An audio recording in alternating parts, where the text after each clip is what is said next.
जिस प्रकार की चर्चा हुई और जिस प्रकार का उसका अर्थ लोगों ने निकाला, उस पर मुझे बड़ा खेद है।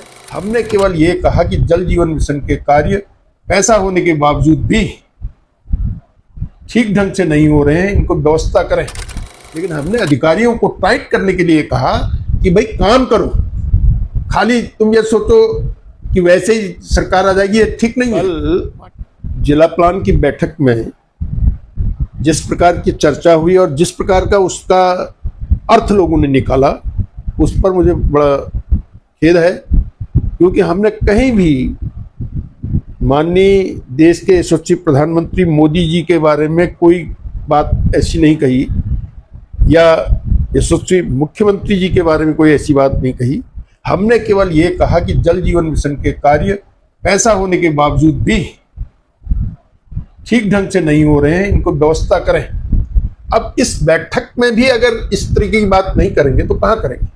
वास्तविक बात यह है कि मोदी जी के नेतृत्व में भारत जिस प्रकार से इन 10 सालों में उठा है, ये ऐतिहासिक क्षण है। आज महिलाओं के आरक्षण के लिए जिस प्रकार से उन्होंने दमदारी से बात की है, ये ऐतिहासिक क्षण है। मतलब पूरे विश्व में हम अर्थव्यवस्था में 4वें स्थान पर आ गए, जो कर्ज से डूबा हुआ भारत था।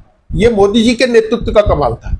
मोदी जी ने जिस प्रकार से देश की बागडोर को आज संभाल करके देश को चलाया नहीं बल्कि दौड़ाया है, उसके लिए जितनी तारीफ की जाए उतना कम है। लेकिन हमने अधिकारियों को टाइट करने के लिए कहा कि भाई काम करो, खाली तुम ये सोचो कि वैसे ही सरकार आ जाएगी, ये ठीक नहीं है। माननीय मुख्यमंत्री जी रात और दिन मेहनत कर रहे हैं और मेहनत का परिणाम भी आ रहा है। कुछ ऐसे ऐतिहासिक काम किए हैं कि आप पूरा देश उसको अपनाने को तैयार है।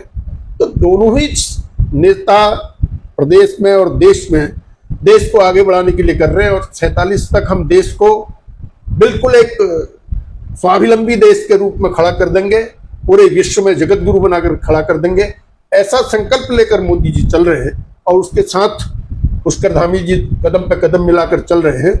और ये बात तय है कि इस देश को दूसरा नेतृत्व तो चला ही नहीं सकता। प्रधानमंत्री जी के नेतृत्व में ही जो सब हो रहा है, ये हो रहा है।